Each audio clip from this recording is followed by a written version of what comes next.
Hey everyone, Super Coco Bro here. Slay the Spire 2 dropped a beta patch, and I wanted to give you the details that I thought were the most important here. They did go over some things here with the leaderboard as far as the daily climbs are concerned. I don't really care about them. They just show the friend scores now, not the global scores, and that all that stuff is just non-existent to me. I just want to climb the ascensions. So as far as what they added, they did add some new relics from Niao.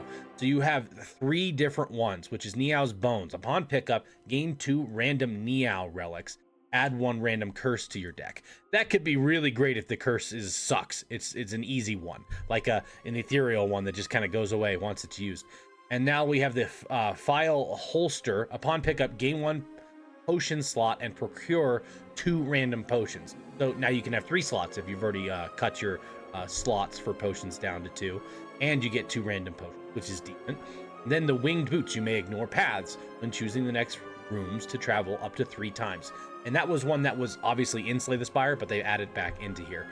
And the Ironclad, they actually added a brand new healing card that the Ironclad has never had, and it's called the Not Yet. It's a rare, and it costs 2, and you heal 10. When you upgrade it, you heal 13, and it exhausts, which I think is really necessary because I've done some damage builds in this game that just have felt like I had to heal at every single fire because there was just no way to heal.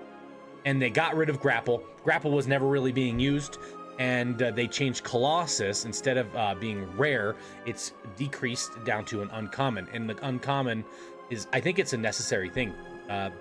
Just because Colossus really was not getting used enough because it picked enough because it was so rare, and then you saw it, it's like, okay, yeah, well, I'm getting damage less from vulnerable things, but that's not necessarily something that I have with this build. It just didn't feel like it was working enough, and so they changed it down to an uncommon, which I actually really like. Now, they did do some work with the Acrobatics card, so if you are an Acrobatics lover, like every silent character player, you might be groaning here. They increased its rarity from common to uncommon. That might suck. We'll see, though. They are giving us, it's beta, right? So they're giving us a little taste of it to see what it's like, because really, if you look at it, what they were talking about here in the details down here, it's Acrobatics is the only one that was common out of all of the draw cards within every single character. Like Burning Pact was a rare, or not a rare, an uncommon. Glimmer's an uncommon. Skim is an uncommon, and Parse is an uncommon. So they basically made Acrobatics to fit the mold of all of those. And so they're going to see how it feels, if it feels good, and we're going to keep it. We'll see how it goes, though. They reworked the follow-through card. Remember that follow-through was if you played a skill before you play this one, it does weak to all enemies. That's kind of completely changed now. It costs 1, it deals 7, and then 9 damage when you upgrade it.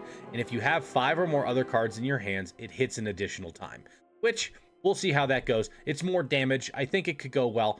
I really was never using it for its apply to weak to all enemies, so we'll see how it goes. Now, the Memento Mori card, where when you discarded cards, for discarded card that you had, it did damage, they increased the base of it. So instead of 8, it goes to 9.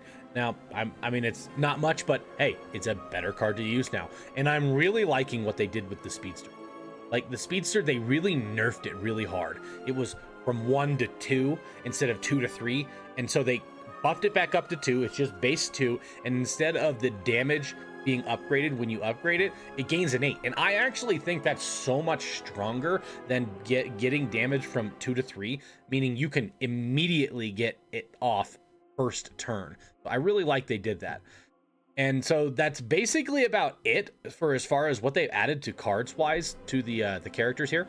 And they went to the Regent and the Regilite Relic. It now grants block for any card created and not just colorless cards, which is good. I mean, because it's just more viable, right? It's more consistent, and it works with Arsenal, like what they're really trying to go for.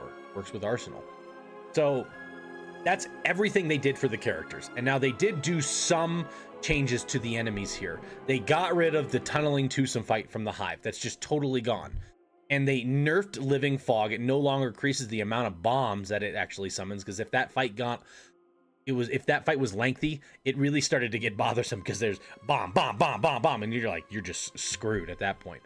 And they nerfed Skulking Colony. The HP was decreased from the 74, and then once you get to Ascension 8, it was 79. Now it's 70 to 75, which is great because that actually allows you to be able to beat Skulking Colony on Ascension 8 and higher in one less turn, since it was downgraded its health there. Verdonis also had its health decreased from 91 to 99, or to 94 to 99. Really, that's the base of what it could do. To 81, and that's a major decrease.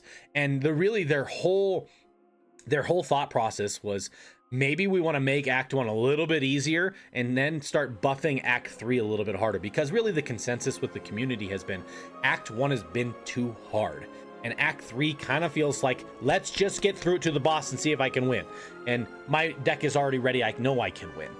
So they did do some changes to that, and they've done a lot of reworks with the Doormaker. They're keeping the powers aspect of Doormaker the same with this patch here, so you're gonna still have the exhaust a card, the skill or an attack when you play it the first time, and then they have the you lose an energy for playing a card, and then the no more drawing on that turn. So those powers are still the same, but the overall damage that Doormaker is doing is decreased and moves better to align with the Doormaker's powers, and it no longer applies a debuff to you, and it gains less strength, so its scaling and damage has been decreased. And that's a really good choice, because it was a ridiculous fight compared to the other two Act 3 bosses, where the Queen has the bound, and it didn't really feel like I've never died to the Queen but one time in a common colorless in a common only run that I did, go check out the video. Pretty sad what happened in that video. And the test subject, I died one time, and Doormaker several times. So I'm really glad that they kind of are trying to find that balance with the Act 3 bosses there. And that's it. That's really it for all of the nerfs and the buffs and the card changes that they've done for this beta patch here. Let me know what you think about this down in the comments down below. I think that the change with Acrobatics can really mess up a whole lot of people here. It's probably going to be picked every single time now, no matter what, since it's an uncommon now that it's not common. But let me know what your thoughts are down below, and I'll catch you all in the next video.